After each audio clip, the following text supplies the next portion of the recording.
good undefeated morning to you, ladies and gentlemen. Galen, Clavio, Scott Caulfield. It is Crimson Cast. We're back again, and the Indiana Hoosiers just wrapped up an undefeated regular season, 12-0. They knock off Purdue in unceremonial fashion as they absolutely wallop the Boilers in Ross-Ade Stadium, and just an amazing atmosphere all the way around, an amazing morning. You get to kick back, relax, watch football all day, knowing that Indiana has done everything it needs to do. They're going to be in the Big Ten championship game next weekend in Indianapolis, and we get to watch the chaos reign elsewhere. It did not rain in West Lafayette last night. Scott, great to see you, my friend. How you doing this morning? I'm doing great. I'm learning all kinds of stuff. So yeah, like there's a Big Ten championship game. It's in Indy. It is. I was just, like, it's sponsored by Discover. And like we play another team in the Big Ten. It's wild. I had no idea this happened after that. I was also thinking this: how many teams in the Big Ten have gone undefeated in a season? Like I know Michigan has, I know Ohio State has, but I was just thinking like last night. I talk about him a lot. My buddy Robert, we were hanging out. He's a Michigan State fan. He's just kind of like he always talks smack all the time, and he's like, "Yeah, man, I don't think we've ever had an undefeated season."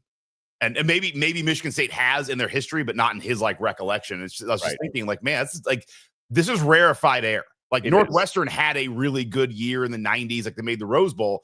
They were not undefeated. Like Purdue had the run, cradle quarterbacks. I don't think they ever went clean in a year. Like this is, it's unbelievable. This is what the big boys do. And we just did it. Yeah. By the way, damn near did it last year too. Like it wasn't like last year was far off. Yeah, you go 11-1 in the regular season and you follow that up with 12-0 in the regular season. And it's just one of those things that doesn't happen very much at all. And it's not just doesn't happen with Indiana, because clearly it doesn't happen very much with Indiana. It just doesn't happen that much, period. For as much as we talk about the top teams in college football, you just don't go undefeated that often. And for Indiana, we talked about this. It's funny, Scott. I was talking with my friend Chris the other day on text, and he was like, I'm listening to the preview pod from last year at the beginning of the season, the 24 preview pod. And I think we picked us to lose at UCLA. I think you picked us to lose at UCLA. But I went back and started listening to it. And it's funny because at the beginning of that podcast, I'm talking about how, Indiana's never had a 10-win season in program history, and certainly has never had an undefeated season in program history. So for Indiana to not just exceed the 10-win mark twice in a row, but to go undefeated in 2025, I mean, it's just an absolutely incredible scenario. And we're going to talk all about it here today as we recap what happened up at Purdue and we recap what happened. I remember talking, you had a pod last week with Mitchell Page, I love Mitchell. And I called him after the Illinois win. And I love Mitchell, but he's kind of like fired up and he's like, dude, I'm telling you, they're going to go clean. They're going undefeated this year. And I'm like, all right, like I'm thinking to myself, like that's great and all. Like, and Mitchell has a lot of good insight and he sees a lot of things I don't see, but I was like, all right, he's just getting a little bit fired up here. And there's no, like, that was just the Illinois game this year. I'm like, that's out of the realm of realistic possibility. And then he's right. Yeah. It's just, it's wild to think that this team has exceeded last year's team in terms of accomplishment, in terms of what they've provided the fans and how they've played the game. And I mean, we'll have plenty of time to talk about that on future podcasts. We'll talk about it some today, but it's just an amazing, amazing season. And one I hope everybody is savoring. Yeah. And, it's one of those situations that you just don't get. We talked a lot last year about how you need to enjoy the moment with IU football because you just never know when you're going to get a season like you had last year. And the fact that Indiana has exceeded that season already with what they've accomplished so far this year, they get a chance not only to play for a Big Ten championship next week, which is something that we never, frankly, thought was possible with Indiana football, but they finish an undefeated regular season. That's a huge accomplishment in and of itself. So we're both fathers of two. This does remind me of the second kid. Like you go through that first season, first child, and it's like you hit these mile markers and you're like, man, I forget like what it was like before James was walking. It's like, yeah, I kind of I sped through that a little bit too much. I wish I'd savor it more. And then with the second kid, it's like, all right, I'm enjoying, because I knew the steps were coming. I'm enjoying it. And I feel the same way here because last year it's like this was a dream. It's like, God, I want to enjoy every moment. And then again, it's happening. This like at some point, there may not be a season that I want to savor, but maybe this is, dude, maybe this is our come up. Like this is we did it in reverse. You know, instead of having 20 years of great seasons, we had 20 years of bad, and now we just get to savor these forever. I don't know. I'm completely speechless. And like I mentioned to you before we hopped on, people are texting me, and I appreciate it. Like, oh man, congrats, 12-0, must be awesome. But you know, to tie into the game, I was kind of like, well, yeah, like it almost feels like you could have texted that last week. Like I wasn't really that concerned about beating Purdue. I talked about this a little bit on the preview podcast. I was worried about the Penn State game. You know, I was worried last year about the Michigan game. I was worried about the Oregon game and the Iowa game this year. I wasn't really worried about this game. And the reason why is I trust this coaching staff and I trust this team to go out and take care of business, especially against lesser competition, which Purdue certainly was this year. Now, I think there's good teams where you don't necessarily trust them against competition in these circumstances, but that's what makes this team so special. It's what makes this coaching staff so special. They are so process-oriented, and they are so focused on doing what they need to do, and when things go well, they can stack drives, they can stack big plays, and even when things aren't going well, as we saw several times this year, they figure out how to pull the bacon out of the fire once it's dropped in and not burn their hands in the process. So it's the last thing I'll say in this opening moment is, and I know it's been mentioned a bunch all over the place, but since Hoosier parachuted down to the stadium in August, we have not lost a football, men's basketball, or women's basketball game. Like, I mean, Hoosier is, for anybody who's like, I don't know if we want to have a mascot, it's like, we don't lose with a mascot. It's like, your arguments are null and void. They are returned. Hoosier the Bison, maybe we'll never lose again. Yeah, I know. It's wild. It's wild all this has happened in such a short period of time. We'll talk about that close to the tail end of the pod. But it's just tremendous. And before we go any further, let's go ahead and get some housekeeping out of the way. First of all, we are brought to you by Homefield Apparel, your place to go for the finest in college fashions, the softest fabrics, the coolest designs. And Scott, I don't know if you got the email last night. Did you get the email last night? I didn't check my email last night. You didn't check your email? Well, You should definitely check your email. And for those of you who are on the email list, you need to go check this out. I certainly got this email. Homefield last night. They not only do they not miss, Scott, they also don't sleep because they announced, I'm going to put it up on screen here, the commemorative Big Ten 2025 championship game shirts for Indiana football. They are available for order. Go ahead and get this, folks. They had another great shirt, which is almost out of date now, which they dropped earlier, which is the Old Oaken Bucket 66. You scroll down. It's not just a shirt, man. They got it on all their styles. Oh yeah, they got other stuff too. Like you scroll down on a hoodie, on a long sleeve, on a crew neck. Yeah. So if you're not on the Homefield email list, this is a great reason why you should be on the Homefield email list. Go purchase this now. You're going to want to celebrate Indiana being in the Big Ten championship game.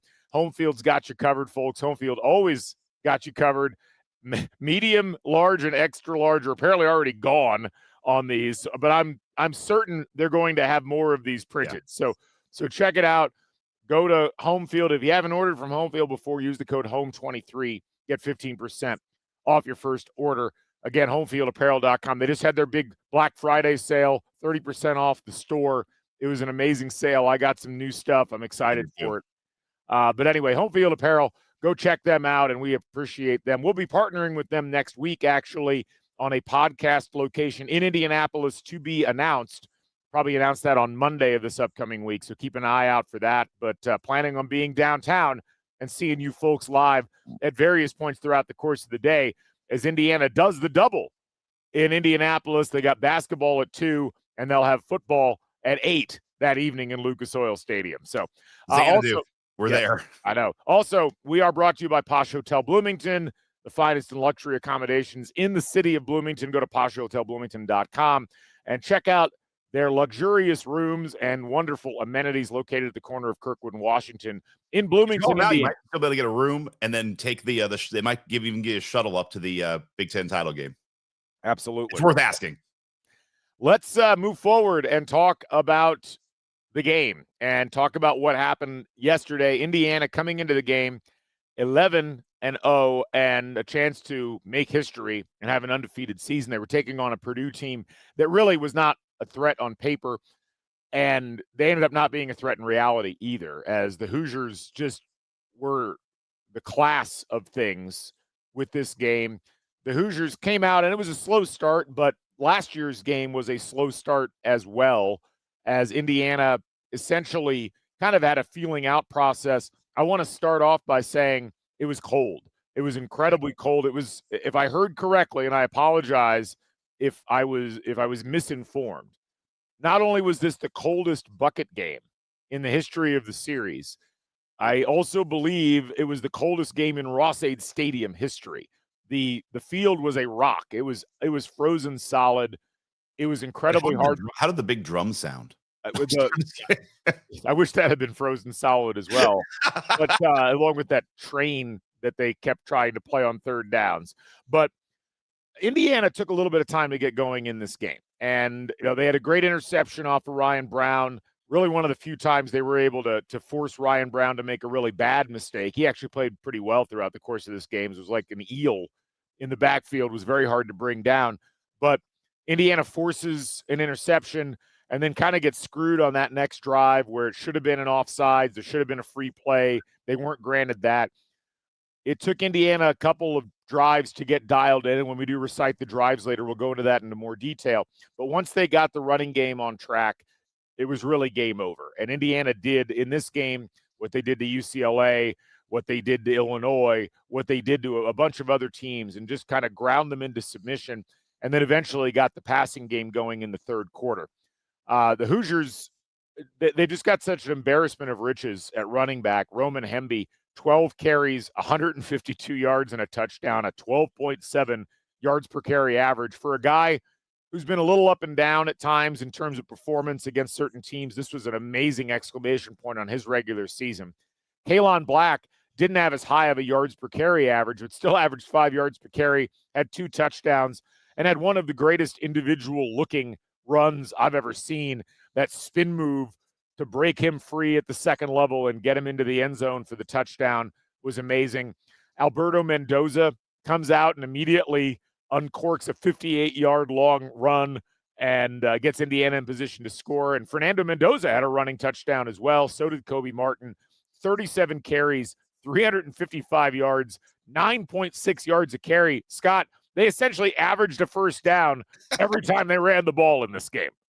If you just watched this game and nothing else, you'd be like, and then you were like, all right, well, there's a player on this team that's a Heisman candidate. You'd be like, all right, which running back? Like, that would be the toughest question, and you'd have a long debate about it. Jeremiah Love could never. Sorry, go on. But you're right. I mean, it was a slow start, and part of this could have been a lot different. Purdue basically dropped 2 interceptions.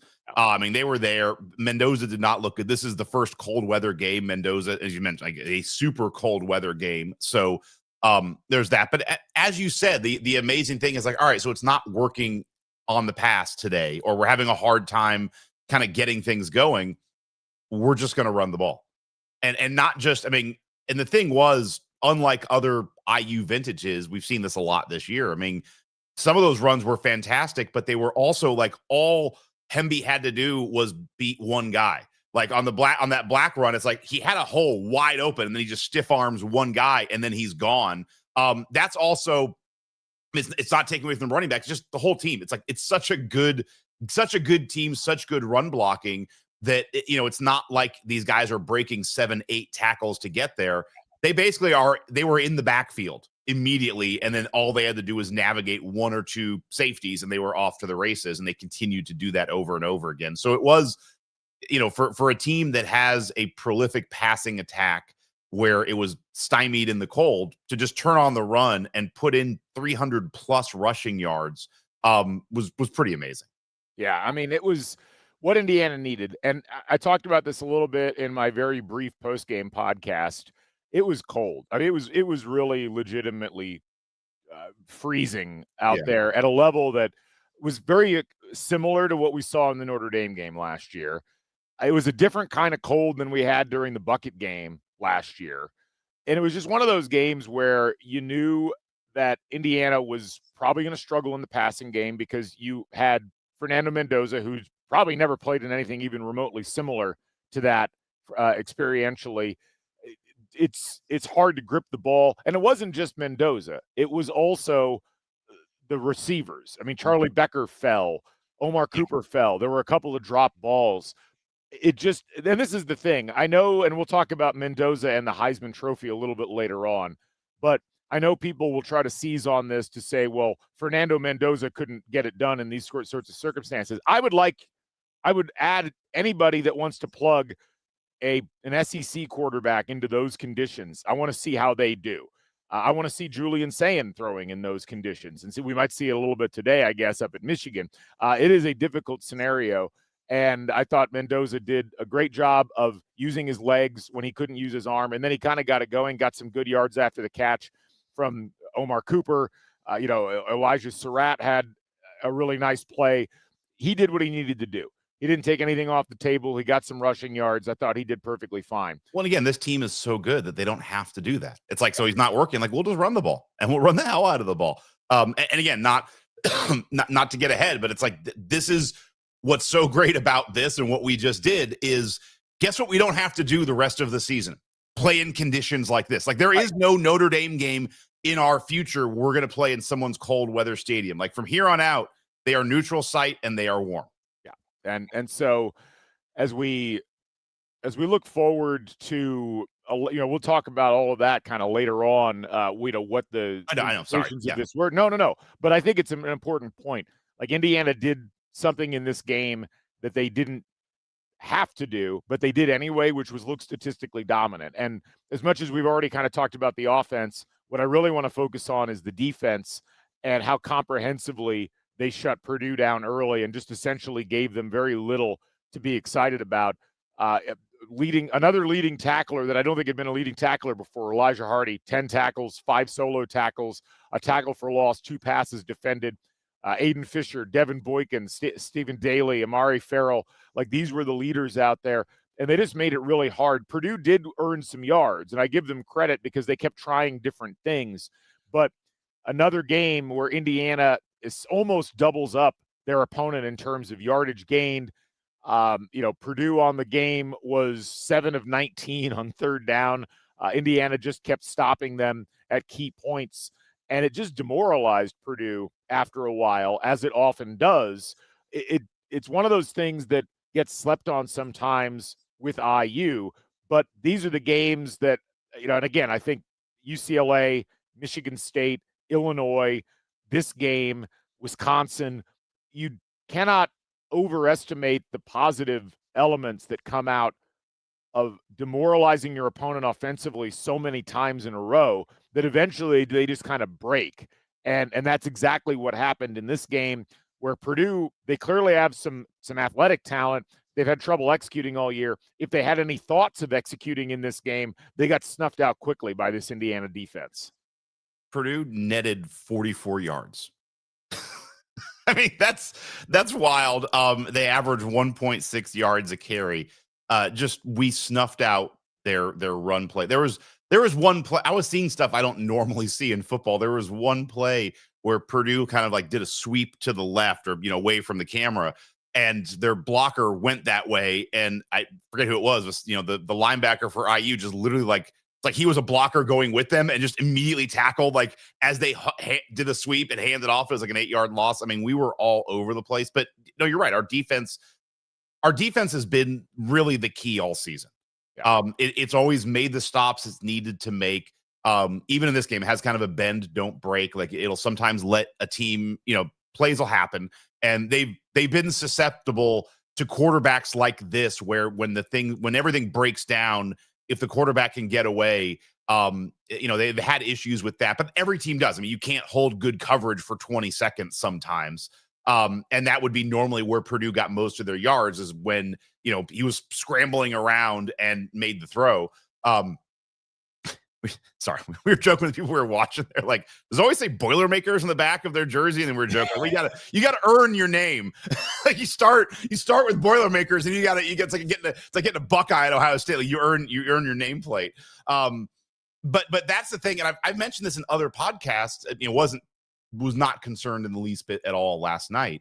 But even in the tough games, when our offense struggled against Penn State to begin with, or even times against Oregon, it's like, all right, great. Like I'm excited now because I'm happy our defense is coming on, because this is I feel pretty good that we're probably going to stop them and not give up points. There's a real chance of us changing the field and getting an interception. So no, hats off to the defense last night, but also just all season they've really been dominant. And it's funny, it's not been talked about enough.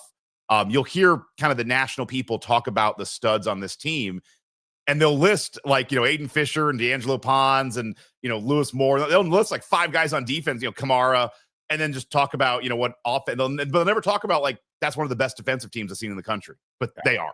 Yeah. We had a couple questions I wanted to get to. Reese asked, do our slow starts concern you going forward? Do we have what it takes to claw back from behind? Well, can I take this? Sorry, just jumping in. To Reese, I was thinking this exact thing. And this is what I thought last night, was like, man, this is going to be tough as we go into the CFP and we go into the Big Ten title game. Because it feels like since, our blowout wins against Michigan State and UCLA at home, we've had this issue. I'm not stepping on Recite the Drives, but I just went back and looked at the drive chart. So I'm just going to read it to you for Maryland. Interception, punt, ideally not awesome, but then touchdown, field goal, touchdown, field goal, touchdown. Like I'll take it. Like, so the first 2 were not great against Maryland. But you go to Indiana, Penn State. It's like punt, but then you immediately go touchdown, field goal. It's like both of those took a little bit of time. I was shocked at this. Like Wisconsin, touchdown to start the game, 2 punts, but then field goal, touchdown. So like you can't say they started off slow, because they started off with a touchdown. And then even the Purdue game, which just happened last night, punt first play, but then touchdown, and then another punt, but then a touchdown. So it's like, I hear what you're saying, because I felt the same thing, and I still am a little bit concerned that sometimes it seems to take them a minute to get going. But one of 2 things has happened in either of those games, is that, Purdue and Wisconsin, you had a touchdown in the first 2 drives. So it's like, it didn't take them that long. And then the other ones in Maryland and in Penn State, once they figured it out, they had multiple drives in a row where they're scoring every single time. And so I do understand, and I think it is a concern, but I think it probably is less of a concern when you actually dig into how those games have gone. So sorry, I didn't mean to jump on that, but I've been thinking about it this morning too. I'll add that my perspective on it is a little different, in that last year against Ohio State, Indiana came out, drove down the field, and scored on the first drive. Yeah. That was the scripted plays. And Indiana struggled once they got out of the scripted plays to piece things together effectively. This Indiana team has been more deliberate to start games, I think, because they're essentially looking to see what exactly the opposition is trying to do. And again, I think it's a little unfair in this game, given that Indiana should have had an offsides flag against Purdue on that first 3rd down, so they should have gotten another crack at it. I'm not really worried about it at this point, because we've yet to see an opponent really go out and put a bunch of points on Indiana early, or put a bunch of points on Indiana, period. So I think if this defense wasn't so good, I'd be more concerned. But a lot of it for Indiana is establishing the patterns of what you're going to do during the game, not making any really dumb decisions very early on, and putting yourself in a position where you can methodically move the ball down the field and really start to get into a rhythm, because that's what opens up the rest of the offense. So I'm not really concerned about that. And as far as someone mentioned something about, I would also say too, I mean, there's something to be said for the last 2 games, 2 of those 4 games I highlighted, Wisconsin and Purdue. You do wonder how aggressive or interesting they're getting into that play calling, where it's like, are they noticing stuff early? Like, oh, we could do this, we could do that, but like, let's hold off. There's no point in going nuts. Like, we'll just start running the ball up the middle, and at some point we know Purdue's going to break. And if it as opposed to feeling the pressure of like, we probably need to score on this drive against Ohio State. Yeah. So, I mean, Hoosier Films asked about not getting to the quarterback. An accurate quarterback with quickness will carve our D up. The wide receivers are open many times. See, here's the thing. We got to the quarterback quite a bit. There were a lot of quarterback hurries, a lot of Brown getting flushed out of the pocket, having to break, the contain there and get outside. Purdue really did put a premium on trying to block in the passing game at the expense of, getting any semblance of a running game going. Purdue ended up in this game 44 rushing yards on 27 carries, 1.6 yards per carry average. That's not going to get the job done if you're an opponent playing against Indiana. And so even though Indiana only ended up, I think, with one sack in this game, they got so many pressures on Brown and they flushed him out enough that I'm very much not worried about Indiana's overall performance with this kind of thing. And look, if you look over the course of the last 5 games, Indiana's had 3 sacks against UCLA, none against Maryland, 2 against Penn State, 2 against Wisconsin, and then 1 against Purdue. But if you look at their tackles for loss over the course of the last 5 games, they've been as good as they've been, for a lot of the season. Maryland was kind of the one outlier, but they had 7 against UCLA, 3 against Maryland, 9 against Penn State, 8 against Wisconsin, 10 against Purdue, and 10 was their high water mark alongside Illinois at the beginning of the year against FBS, like Power 4 competition. So I think they're fine. I really do. And I think they're, to some degree, and this will maybe sound a little bit odd, Indiana knew they didn't have to hit the accelerator in this game. They didn't have to show a ton. And I think they realized, and I even heard Cignetti talk about it a little bit in one of the interviews, that they were just having trouble in the passing game. They were out of rhythm. The cold hurt a ton. I don't think you look at this as a representative game at all in terms of what Indiana can do offensively. And look, Indiana's been playing some teams that have had some pretty good defenses over the course of these last couple of weeks. Not Purdue, obviously, but Penn State and Wisconsin. I think when we go back and look at how they performed at the end of these seasons, you're going to be like, it was actually impressive that Indiana got rolling when they did against Wisconsin, against Penn State. So I have no concerns. Well, I would also say too, I mean, I do think Indiana can go into these games with the confidence that, we can take our time. I think it's a great point you brought up between the scripted plays and then, having the waiting to see what you can find out, because Indiana has the luxury of kind of learning on the first couple of drives because they know their defense will keep them in the game. I know we do recite the drives a lot. We're going to play a quick new game that we don't have a song for. Recite the scores, just the scores of teams this year.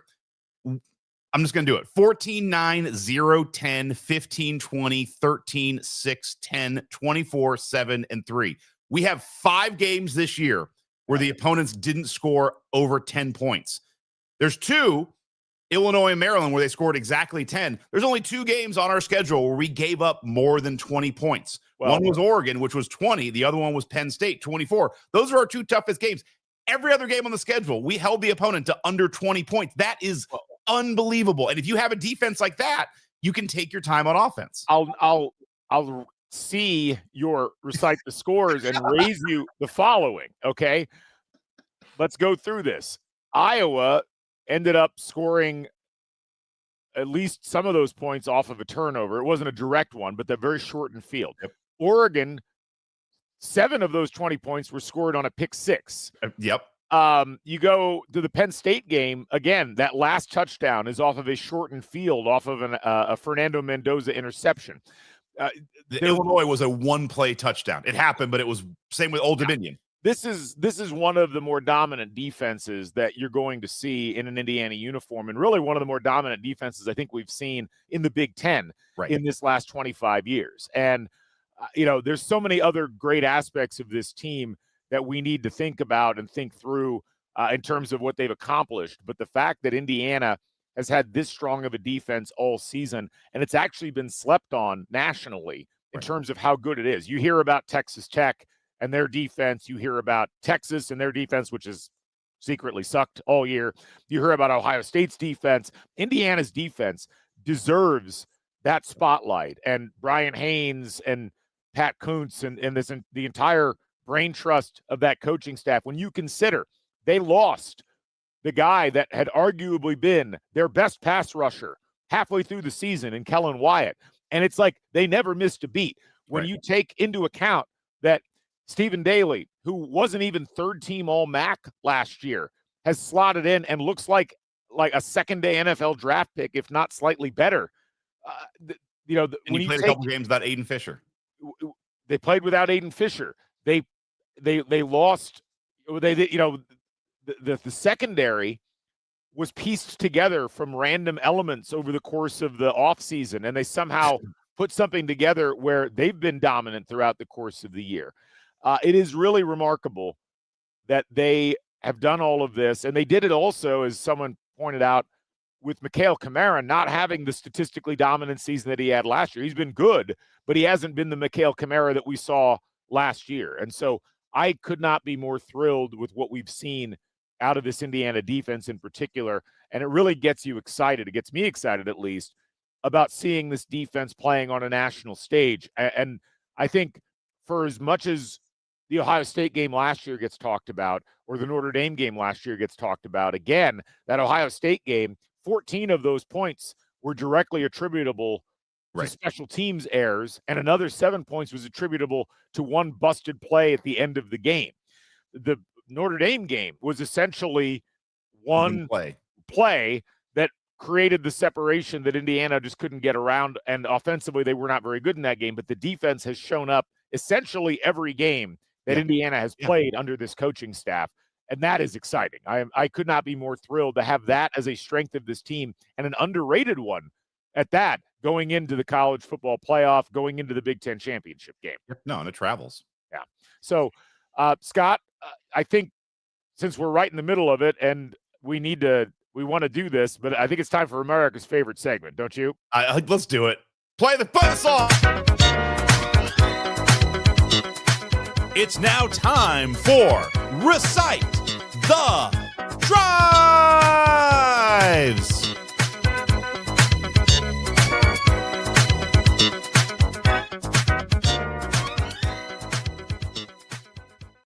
At the time, I should have made a couple versions of that for like Thanksgiving, like pass the gravy with the music in the background. People could have just had their own little soundboard, and like your aunt would have been like, "What the hell are you doing?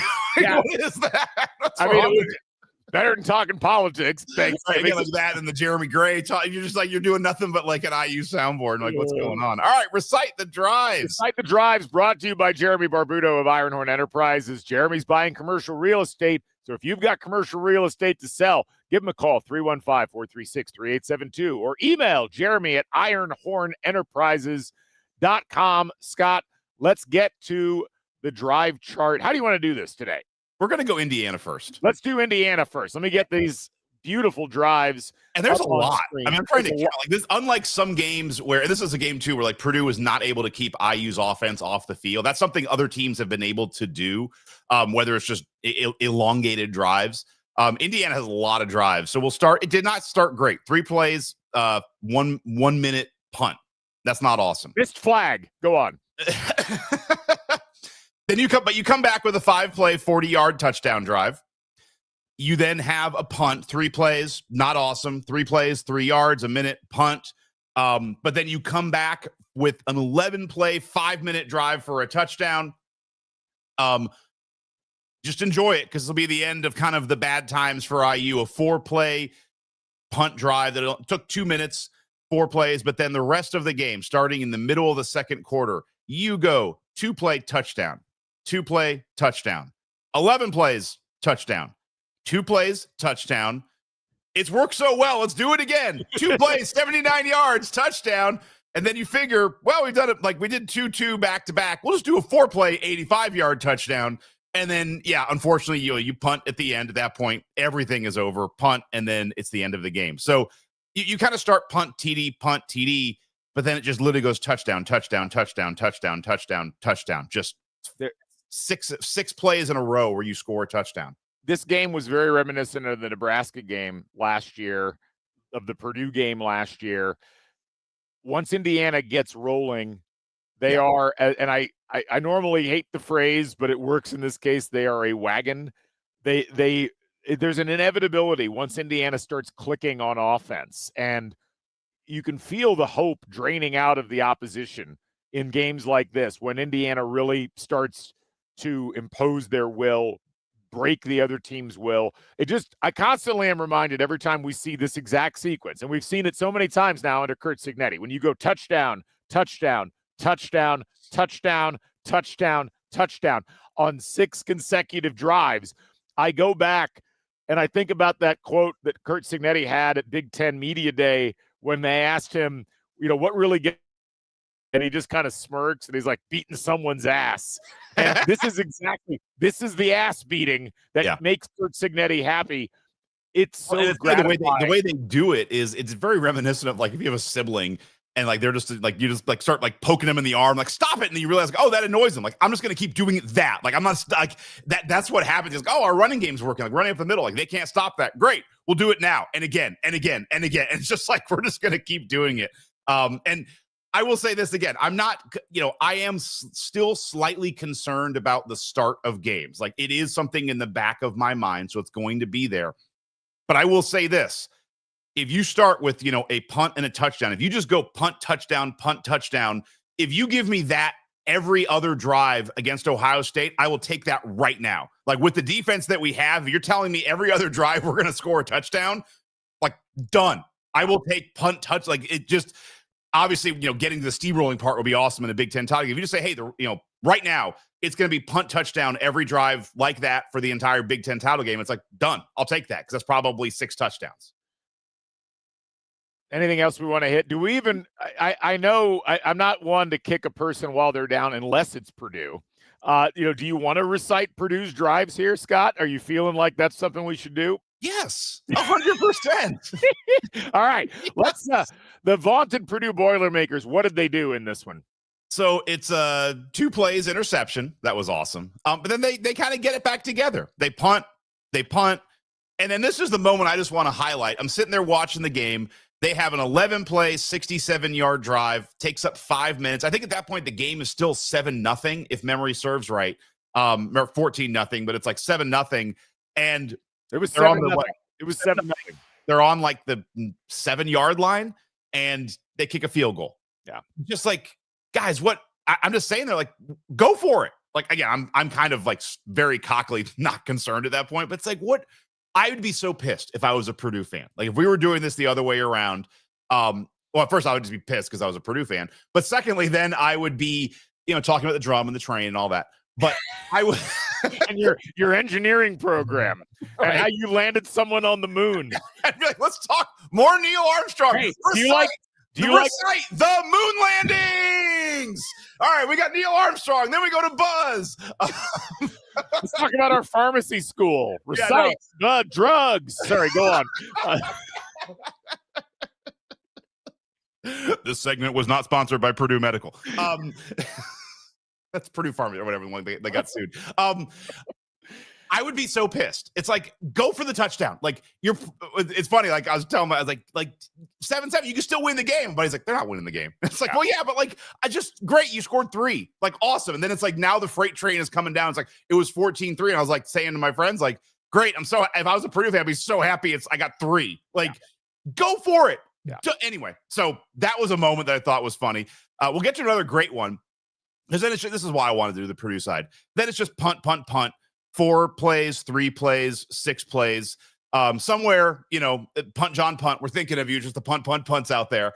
But then again, you get to the end of the half. They don't want to have a drive end at half. They're at the 50-yard line, and it's like, all right, take a shot at the end zone. It's what, like 21, 28, 3 or something at that point. It's like, take a shot at the end. It's like, no, we're going to try a 50-yard field goal in the cold with a kicker who can't do that. Like, what are you? The only thing that we were joking about watching the game was like, IU probably should have had somebody back to try and return it and just really throw the dagger in. But it's like, what the hell are you doing? That was another 10-play, 39-yard drive. Just take a shot. Yeah. Anyway, that was awesome. You kicked a field goal, didn't make it. Way to go. And then honestly, didn't get the ball a lot in the second half. You go fumble, punt, game over. I'm surprised they didn't try another field goal there at the end just to make it symbolic of symmetry. Anyway, that's the word I'm looking for. But that's the end of the Purdue Recite the Drives. They actually had a couple of drives over multiple plays, an 11-play drive, a 10-play drive, but both of them ended in bad field goal decisions, in my opinion. Yeah, I mean, it was an unfair fight in that Purdue was just not good enough, and they didn't really have the answers. I give, in all honesty, I do give Purdue credit because they fought more than a team should have probably fought under those Yeah. conditions. Another terrible year, really the worst 2-year stretch in Purdue history. And we were talking about this before. I don't think people realize how bad it's actually been for Purdue. Is this worse than an Indiana 2-year stretch? I'd have to do some research there. It probably is as bad, maybe worse than any 2-year Purdue or IU stretch in history. Just to recap, like Purdue with that loss has now gone winless in the Big Ten 2 years in a row. They will have a stretch of winless in the Big Ten that will last at least 1,043 days because they won't play their first Big Ten game until mid-September next year. They are on an 18-game. I wish their Big Ten schedule was start just like Penn State, Oregon, Ohio State. Yeah. They're just they've lost 18 games in conference in a row, which is the longest streak in Purdue history. Their second worst was 13 games, and that happened before World War I started, 1908 to 1911. They have 3 wins total in this 2-season stretch, which is the lowest since 1941-42. And then essentially over the last 2 years, they've gone 1 for 21. There it is. Diaper Money has it. Over the last 2 years, 1 for 21 against FBS, and that one win was against Ball State, and 0 for 20 against the Power 4. This is, I mean, someone asked, like, how does this compare to 97 and 98? Like Indiana in 97. Real quick, I just want to jump in. Yeah. It's not just 3 years, because the year before, just throwing out there, they were 4-8, and they finished that year in the Big Ten 2-5. They lost 4 in a row and then beat Minnesota and beat us. But it's not like that's coming off of a great, I mean, that's a 4-8 season the year before. So like it could be a 3-year run, but yeah, the 2-year run has been monumentally bad. Go ahead. And it's amazing that the worst 2 years in Purdue football history have coincided with the best 2 years in Indiana football history. I mean, talk about a perfect storm for Indiana fans. And look, I here's the thing. I do feel for the Purdue folks in as much as we have been there. We have been in exactly the spot that they probably feel. Maybe not exactly the spot, because Purdue's never been that good compared to how bad Indiana has been.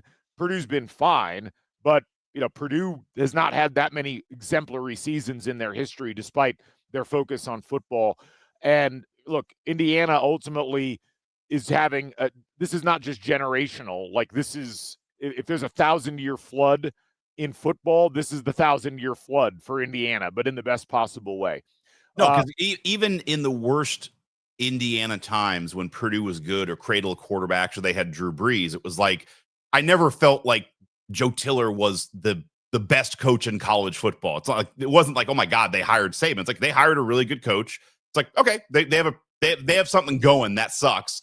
Yeah. I mean, I know, unfortunately, a couple of Purdue fans that live around me, and they've been like, I can't believe you guys hired the guy. Like, they're like, I can't believe what Cignetti is doing. And they're like, I cannot believe, I'm so pissed that you're getting it. And yeah. I mean, here's the thing. Indiana's now had an 11-win season and a 12-win season with more to come in a row. Purdue, in their entire history, and look, we've already established Indiana's never had a double-digit winning season before last year, and now they've done it 2 years in a row. In the entire history of Purdue football, they have one season where they won double-digit games, and that was 1979 when they went 10-2 and capped it with a victory in the Bluebonnet Bowl. Like, that's from a wins perspective, that's the greatest season. Even the Rose Bowl year, they didn't get to double digits. Oh, they won 9 games in the Rose Bowl year when they went in 66. They went 9-3 in 97. In that Rose Bowl year, they went 8-4. Wow. So again, what we're witnessing here is just it's generational in so many ways, and just exciting. It's funny. I was going back and looking. Last year, I put together a list of all the times that Indiana has won 7 or more games in football history. I want to quickly pop this up because I want to show. Not a long list, I'm sure. It's not a long list, and it's just fascinating when you think about the implications of everything with this. Let me get this up real quick, just because I want to share this with everybody. Yeah. So, all right, this is it. This is all of the seasons where Indiana's won 7 or more games. 1904, 1905, 1942. And by the way, in 1904 and 1905, you're playing like the Indiana Alumni Club and the Rotary of South Bend. You're playing like the Connorsville Armory team. So let's dig into 04, the strength of schedule. We got to talk about it, though. Right. But 42, 43, 44, 45, that's the heart of the Bo McMillan era, 67. And then you get that stretch in the late 80s and early 90s with Mallory. That 94 season, it's only a 7-win season because Michigan State had to forfeit a couple of games. And then you look at what they did here. Tom Allen gets them to 8-5 in 2019, and then 11-2 and 12-0 so far in the regular season. Just an amazing accomplishment for Indiana. And it's a level of historic that you almost can't get your head wrapped around if you're an IU fan. I was thinking about this walking out of the stadium. I've had a hard time thinking about the fact that Indiana's 12-0. I don't honestly think I will really be able to grasp it until well after this season is over. The monumental nature of what Indiana was able to accomplish and the way that they did it throughout the course of this season, and especially in this tail end. They win a tight game that they had to come back in against Penn State. They win a kind of a slower paced but dominant game against Wisconsin. They get a bye. They come out, they look refreshed, they play in tough conditions, and they squish their rival for a second year in a row. That is just a truly remarkable exclamation point, as Kurt Signetti said before the game yesterday. That's the way to end a season, on an exclamation point. That's when you think about, like, Georgia ends up playing with their food for most of the game against Georgia Tech last night. Texas A&M can't complete their undefeated season. They go in and they lose to Texas. This was not a foregone conclusion, that Indiana was going to win this impressive. I think it was they could have certainly won. They should have won against Purdue, but this could have been a game where they didn't have their heads in it, where they were, playing, really conservatively. They did none of that, and I really think they deserve credit for finishing off the season as well as they did. Yeah, I mean, I look back to Vegas when James and I did our Crimson Cash season previews. Indiana was 8.5. That was their win total for the year, was 8.5. So it's not like even Vegas or anybody, thought this was going to happen. You and I in our previews, I was very, very over the moon going 11-1, thinking we would beat Penn State. I think you were at 10-2, and I felt like I was really out in the limb. Like, there's no way. 12-0. It's like, I just don't think there'll ever be a season where I will start a year saying we're going to go undefeated, and we just did. But it's like, again, beginning of the year, nobody thought this was really a possibility, because 8.5 that's a pretty low win total for a team that just dominated college football. We're going to take a break. We're going to come back. We've had a lot of questions about college football playoff scenario, Big Ten championship scenario, who we're supposed to root for today. We're going to get into all of that on the other end of this break, so stick around. More Crimson Cast coming on the other side of this, part of the Back Home Network. When the final buzzer sounds in Bloomington, the conversation starts here. The assembly call is IU basketball. Live post-game shows, smart midweek breakdowns, and no empty hot takes. Jared Morris, Coach Brian Tonsoni, Andy Bottoms, and Ryan Phillips dissect lineups, sets, and recruiting so you know what really happened and what it means for the Big Ten season, March, and beyond. Join the live chat on YouTube, then catch the podcast on Spotify and Apple. Just search Assembly Call and be part of Hoosier Nation's most trusted post-game tradition. Welcome back to Crimson Cast. Galen, Clavio, Scott Caulfield joining you as we kick off what is going to be a big week of coverage for IU football as they get ready for the Big Ten championship game. Be sure to tune in later on tonight. Myself, actually, maybe tonight, more likely tomorrow, myself and Matt Blaska, probably tomorrow, with football weather, as we'll talk through all of the results that happened today in college football, what it means for conference championship week, and what it means for the college football playoff. Also tune in on Monday. Rhett Lewis will have something good cooking on the big red carpet. He had John Gruden a couple of weeks ago. He had Mike Kadick this last week. Be sure to check out the Substack. You've still got a day to subscribe to the Substack for Big Red Carpet at the $5 a month for this upcoming month before the price goes up. So be sure to do that. And then, of course, we'll have a full week of preview coverage on Crimson Cast itself. Once we figure out who Indiana's playing, we'll get some guests in. We'll have a lot of fun things to talk about with that. So plenty of great stuff coming up. But, Scott, let's talk first about the Big Ten championship. Right. Indiana's going to be in it. I don't know if you were aware of that. I realize this. We have now made as many football Big Ten title games as there have been basketball Big Ten tournament title games. Yeah. That's wild. Like, it's both good and bad. I don't want to dwell on it too long. But, I mean, I really, for most of my life, when there was a Big Ten title game, was like, that is a bridge too far. I mean, especially when it was like leaders and legends in the East and the West. It's like, in my mind, there was never a season we were going to be ahead of, Ohio State, Michigan, Penn State. Obviously, things are a little bit different now, but it's just mind-boggling to me that we're in the Big Ten title game. Honestly, it's almost weirder that we're in that than in the CFP. It just, for my mind, I was like, that's a realm that we just don't get to play in. And it's awesome. It's always okay. Seriously, dumb question.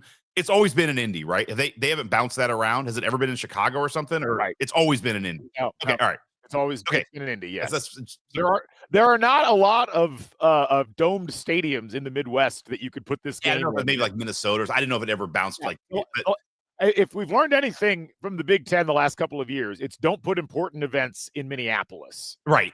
It's impossible to get to, and the crowds are not as good. But no, it's like basically your options. It'll be in Vegas pretty soon, though. At some point, they'll probably move this thing to Vegas. I mean, honestly, I wouldn't mind it if it was in Detroit at some point, but Lucas Oil Stadium's a great venue for it. And it sets up literally for, like, we've all been eyeing this. Like, what a day. I mean, just what a day.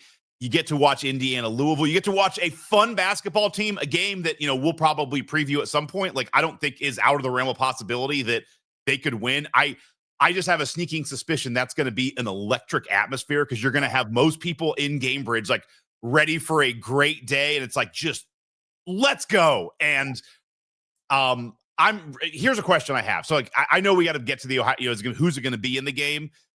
Let's get to that first. And I have a question about the actual Big Ten title game and fan attendance. But let's talk about who could be in that game against us. So it's a pretty simple set of scenarios right now. And Ohio State wins, they're in. Ohio State wins, they're in. If Michigan wins in the big game, then it depends on what happens in Oregon-Washington. Right. If Oregon beats Washington, then you have an Indiana-Oregon rematch in Lucas Oil Stadium. That would be Oregon's second Big Ten title game in a row. They were there last year. They beat Penn State. If Oregon loses that game, then it's Indiana-Michigan in the conference championship game, which would be a fascinating matchup as well. So I want to ask you this. You have three opponents. You have Ohio State, Michigan, and Oregon. By the way, people in the live chat, comment now. I'm just curious to see where everyone's head is at. So I want our commenters to do this as well. But Galen, I want you, and I will do the same thing because I've done it in my mind. I want you to rank those opponents in the order of preference that you would like to play them. Yeah, well, look, I think what I would like more than anything else is Indiana to win a Big Ten title and win a Big Ten championship game. I think Michigan of the three is the one that statistically is the least imposing opponent. They're still very good. And this is where you always want to be careful because be careful what you wish for. You might get it sometime. But when you compare these teams, Michigan has been the most uneven and has had the lowest overall ceiling of the three teams. And Michigan's very good, physically very imposing. We saw Michigan last year as they were not very good record-wise and still came in and gave Indiana a hell of a game in Memorial Stadium. But obviously, I think all told, you'd rather play them because of the ceiling that really feels like it's on their offense, and the fact that Indiana's defense, I think, matches up pretty well against what Michigan can do offensively. This is where it gets tough. I mean, Indiana's already beaten Oregon, and I think we would be doing Indiana a disservice not thinking that they could beat Oregon again, especially on a neutral field, given that they've already beaten them on the road. Now, Oregon's very good, but Oregon's also dinged up, and that's where Indiana would have the confidence going in and being able to win that game. But all that said, I would rather play Ohio State in this game because I really do feel like, A, Indiana's got a point to prove against Ohio State. B, you're going to have to play Ohio State at some point over the course of this next 4 games that Indiana is playing in the college football playoff and the Big Ten championship. They have final boss kind of vibes around them for Indiana. And let's be real. Indiana, Ohio State in the Big Ten title game is what it should be this year because these are the 2 best teams in the Big Ten. They are the teams that have won all of the games up to this point. And if Ohio State goes into Michigan and beats a top 15 Michigan team, that will be the big win that they don't have on their record from the conference so far. Indiana's got multiple of those with beating Oregon, beating Iowa, beating Illinois. I don't think that this is the same Indiana team that lost to Ohio State last year. And it's also a game that won't be played under the same conditions as last year. It's not going to be in Ohio Stadium. It's not an Indiana team that's kind of like, wow, I can't believe we're in this game with a chance to go 11-0. Like, this is a team that still has the taste of blood in their mouth, their own blood from that game, and has been told all year, you didn't measure up against Ohio State, so therefore you're illegitimate. So I actually feel like the motivation structure for Indiana against Ohio State would be significantly higher than it would be to play an Oregon team that they've already beaten. So I would actually put Ohio State as my second most preferred opponent in that game, followed by Oregon as third. How about you? So similar feelings. I would like to play Michigan first because I would like to win a Big Ten title. By the way, there's a couple people who have it exactly the same way as I do for a lot of the same reasons. So I'm rooting for Michigan today because I would like to play Michigan. I, like you, for almost all of the same reasons, would put Ohio State second because if we're going to play it, like, let's get it done. We're probably going to play them again. I think there could be some really cool synergy to playing them twice and seeing, what happens in the first one. And then I know we probably will see them again. I, like you, also have Oregon slotted third, partially because we've already seen it once, but also, if we beat them a second time, it's possible that puts them out of the CFP. But if they still make the CFP, it's just that old adage, like, you could meet them again. Like, you could play, having to beat a team 3 times in a season is tough. I would not like that as much, to be playing Oregon, like, in all of these games that matter. Because after a third time, it's like, man, they're not a bad team, and I wouldn't want to have to beat them 3 times because they're going to have different matchups. So I would like to get Oregon off the table. But I, like you, I look at this Ohio State thing, and it's almost, you're dead on with, like, the final boss, but there's almost like this boogeyman quality to Ohio State for Indiana fans, for Indiana. I don't think Cignetti and the team has that feeling, but it's like, let's get a taste of it now and let's see what it's like. And then I kind of like the idea of, let's play them now, and then you have almost a month and a half before you might have to play them again. And it's like, let's see what do we need to do, versus if you just end up playing them in Miami in the end of January, and then it's like, oh man, I was not ready for this or that. It's like, just get on the field and you can kind of be like, all right, man, everything you said about, like, it was a lot of just special teams, and like everything you said about the game last year, it's like, if you come in and you compete, even if you lose the Big Ten title game, and it's like, all right, we can hang with these guys, or like, we need to do this to hang with them. You have time to adjust and change. I like that. There's almost a world where I would put Ohio State first for that reason. But I would probably venture to Michigan. Let's just get a Big Ten title and call it. But there's a lot of reasons why you'd want to play Ohio State. And look, ultimately, you're going to have to. The thing about the Big Ten, and I think this will bear out in the playoff. I don't know for sure, but I believe this. I think the Big Ten's got the 3 best teams in the country right now. Ohio State, Indiana, and Oregon. And I would not be shocked if 3 of those 4 teams were in the semifinal. You're going to have to beat a couple of these teams. I just got to notice that ESPN is trying to take down our podcast. Yeah, like, you know how what? dare you? Where's the SEC love? What are you guys doing? Sorry. They're not paying attention. They're too busy glazing Lane Kiffin on national television. God, talk about that. We're going to dive into that on football weather yeah. later. It's been an absolute embarrassment for ESPN, the way that they've handled this Kiffin Ole Miss thing. But that's another topic for another podcast. I want to hear that because I'm interested in that. It would be wild if he left. He's not going to leave before they play a CFP game, is he? Well, he might be forced to, and he should be forced to if he's going to actually leave. But we'll get to that on football later. Yeah. Anyway. There's a graphic with Indiana still as the number 2 in the CFP rankings. Indiana going to the Rose Bowl is the energy that you would really like to have, and that's the thing. The Big Ten championship game, for all the people that are asking across the country, like this has been the big discussion with Georgia. Georgia now has to play in the SEC championship game, and everybody's like, "Well, gosh, you're not going to earn anything out of that." At this point, I think Indiana's earned a top 4 seed.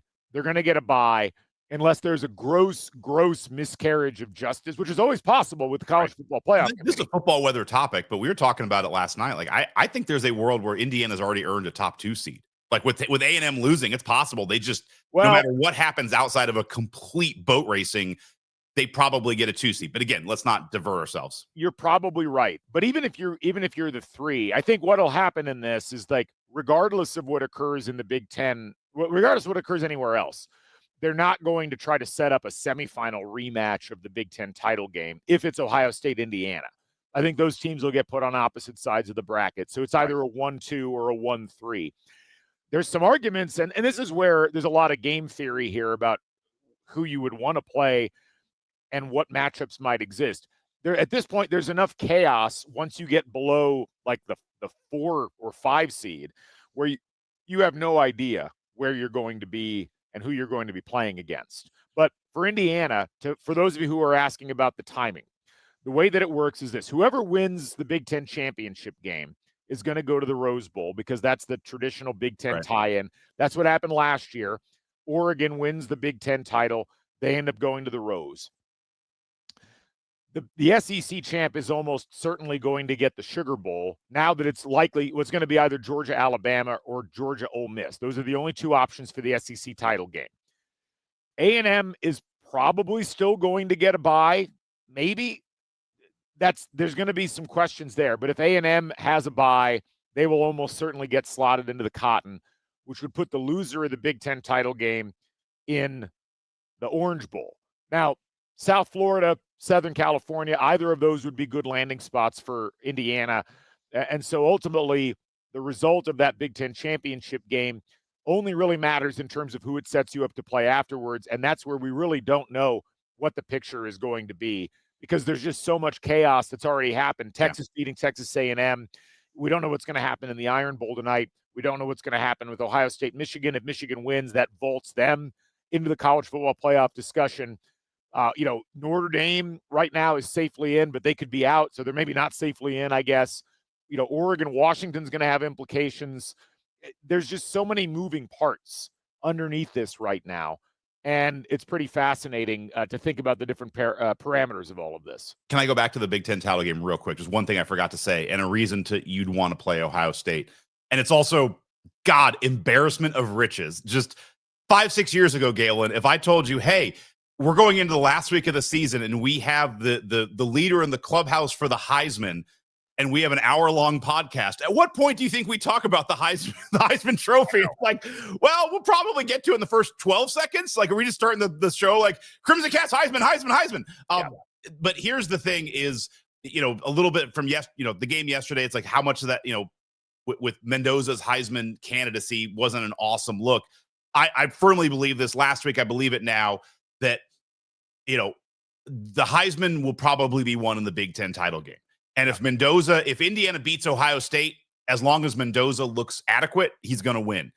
If we lose to Ohio State, but he looks really good, he's going to win. Like, he has his fingers on the Heisman, whether he I think it was Mitchell Page was talking about, like whether he grabs it, it's really all about the Big Ten title game. And honestly, doing it against Michigan would help. But it's like, if he has a game against Ohio State, that clinches the Heisman for him.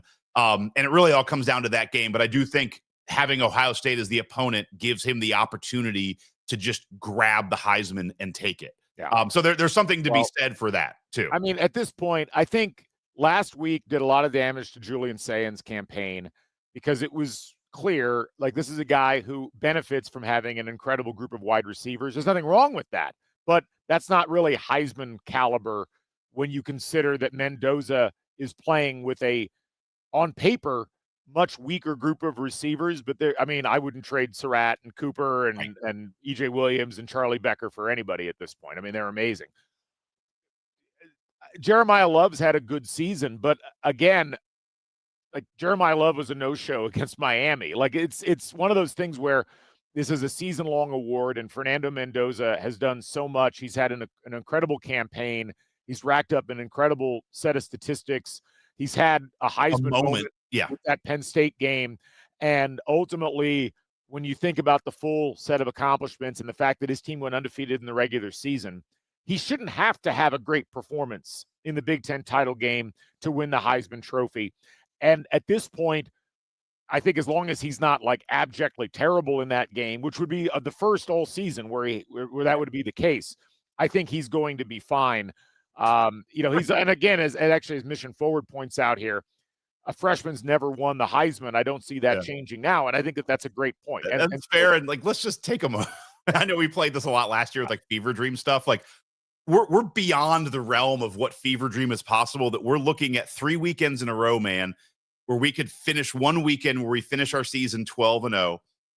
The next weekend we could win the Big Ten title, and the weekend after we could have the Heisman Trophy winner. Yeah. Like, I even if I would have told you that in April, in August, you would have stopped the pod and been like, all right, hold on, Scott. Like, I'm gonna have to edit that out. Like, have you had an aneurysm? Like, are you okay? Like, it's wild that we have that as a possibility right here. Yeah. Yeah. It's an amazing sequence of potential events happening and coming up here. And so ultimately, what Indiana needs to worry about right now is going out and playing well in that conference championship game and winning the Big Ten title. Because if you do that, you go in as the number 1 seed, you go to the Rose Bowl. There's no guarantees in the playoff. I mean, Oregon, everybody thought Oregon, having beaten Ohio State last year in the regular season and then beating Penn State in the Big Ten championship game and earning the 1 seed, it's like, wow, Oregon's the odds-on favorite to win the title. And then they get absolutely smoked by Ohio State in that quarterfinal game in the Rose Bowl last year. There's nothing that you can take for granted. So Indiana at this point, this is where the take one game. Yep. Well, if we play Ohio State, that's kind of the odds-on favorite. We were discussing this last night too. What do you think the fan? Obviously, if we play Oregon or Michigan, I think it'll be a predominantly Indiana crowd. Yeah. But what do you think the crowd breakdown will be for Ohio State versus Indiana? Because on one hand, like, Indiana, this is a once in a lifetime. I think anybody who's a fan who has the means to go or the ability is going to go. That said, it's like Ohio State travels. They do. Yeah. They go every year. They put up a ton of fans. I'm curious, what do you think the breakdown will be between Indiana and Ohio State if that's the matchup? Because I'm saying it's probably 50-50, maybe like 55-45 Indiana in the lead, but I don't see a world where we're able to take over the stadium like maybe I want to, because I just think Ohio State's going to be there.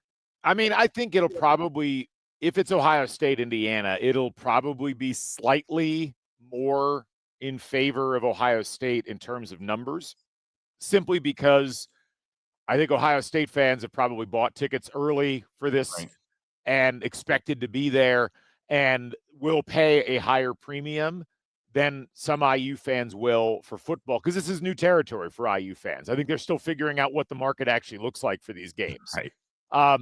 But I think the important thing is that the insane noise levels that you had at Ohio Stadium are not going to be at the same level in Lucas Oil Stadium for this game. And that's huge for Indiana. I think it's going to be loud for both sides if it's Ohio State, Indiana.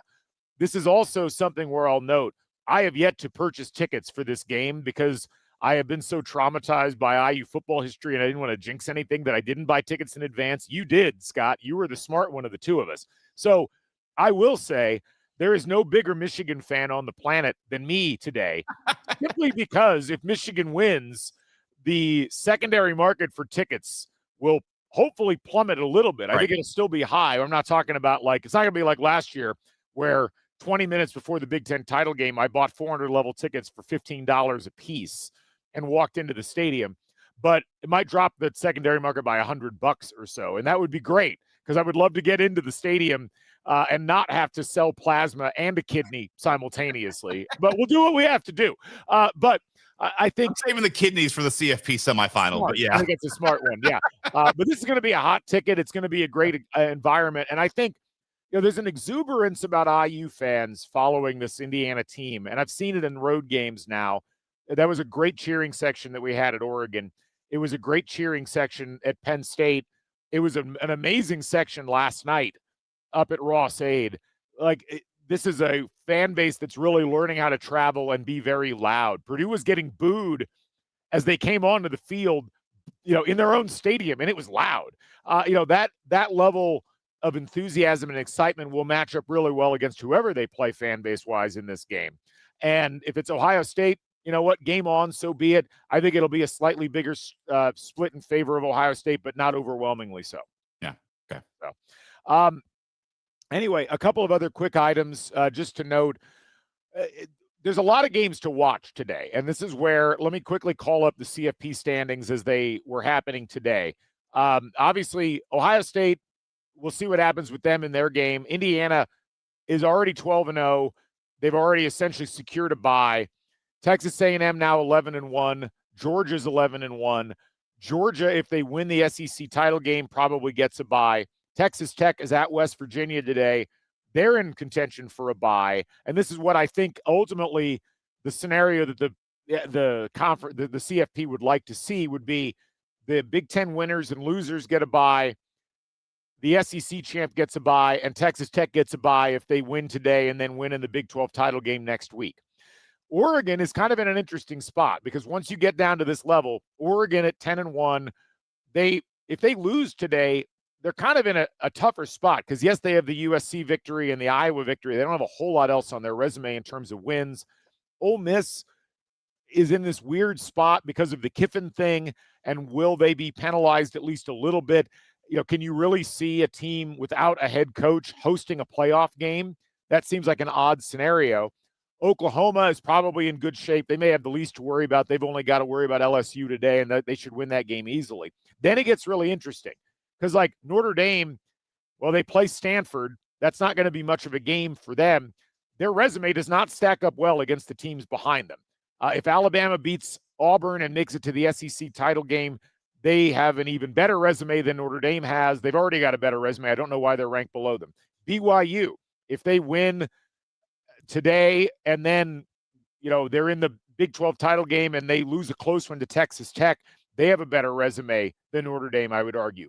Miami's in the mix. Utah's probably out of the picture. Vanderbilt is still in the mix, although they're in trouble a little bit. Michigan, if they beat Ohio State today, is right back up in the mix. Texas is right back up in the mix. That's probably the extent of the teams, but there's not that many spots available in the college football playoff, Scott. So there's some really fascinating games this week and a lot of moving parts about who Indiana might end up being matched up against in that quarterfinal.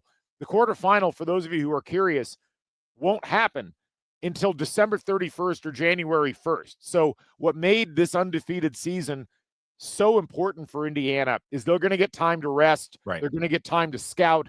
They're going to not have to play on the weekend of December 19th and the 20th. And again, unless there's a gross miscarriage of justice by the College Football Playoff Committee, these are really important things going into this postseason. It's a much different scenario than last year where we were just kind of crossing our fingers that they would actually get put into the tournament. And they did last year and had to travel on the road and play a couple of weeks after they got put in. No, it's they get the bye week, and also it's from here on out, all games are neutral sites. We put ourselves in a spot where you can't even call it gross misjustice. We're not playing a road game. That's just not going to happen this year. That wasn't the case last year. We had to go to Notre Dame. We had to play on the road. There are teams that are going to have to play in tough environments. We're not one of them. We're going to play in nice dome stadiums or warm weather, and it's going to be neutral site the rest of the way. So all of the issues that we've had against some of those teams are no longer null and void. And we earned that because we went 12-0. That's right. Anyway, I'm right. Scott, it's amazing. What an amazing season. Still going. It's dude, it's awesome. I'm so happy for for us. I'm so happy we have Cignetti. I'm so happy that IU, extended him this year. And it's just like, it's not a question. We're not going through the same BS that Ole Miss is going through right now of like, what's Kiffin going to do? We have a guy who wants to be here and is just an unbelievable coach. And I mean, this is really, it's insane. It's unbelievable that it's happening. We did have an interesting question here from Matt Uhl. Is the rest good? No teams with buys made the title game last year. The one thing I'll say, I've heard this brought up.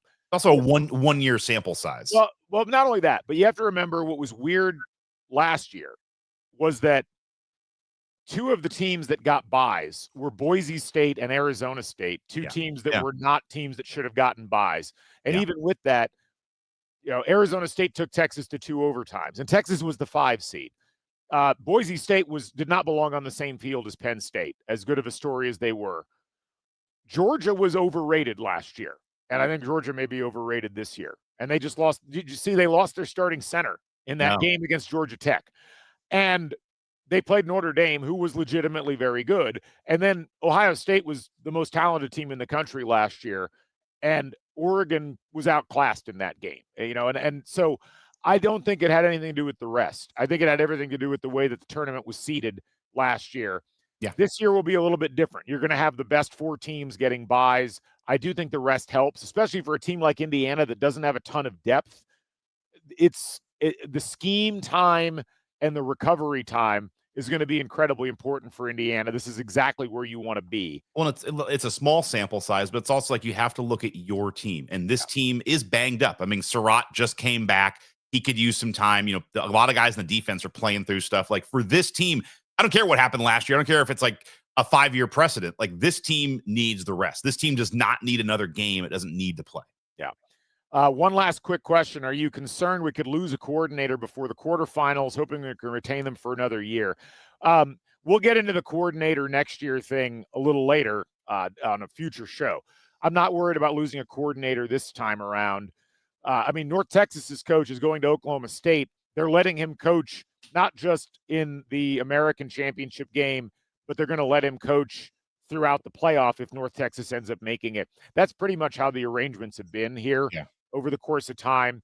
It's difficult. It's a tough time for everybody as you're potentially looking to change jobs, but I'm not worried at this point. I think these guys are locked in and ready to roll. Agreed. So anyway, all right, we're going to wrap up. Scott's got people coming over. I got people coming over. I'm smoking some turkey on the searwood right now. So in the comments, come join Galen. That's right. If you throw Big Ten title game tickets in the comments, that's you right. Can turkey with Galen, right? Yeah, you want some turkey? There, we could work out a barter of some sort here. But no. Anyway, we really appreciate all you folks. If you joined us live here on Crimson Cast, thank you. As always, you're an amazing audience.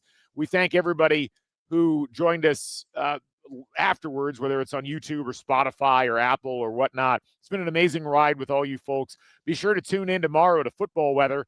Myself, Matt Blaska, break down everything that happened over the last couple of days during rivalry week and set up the conference championship games and talk about the CFP. And stay tuned throughout the course of the rest of the week.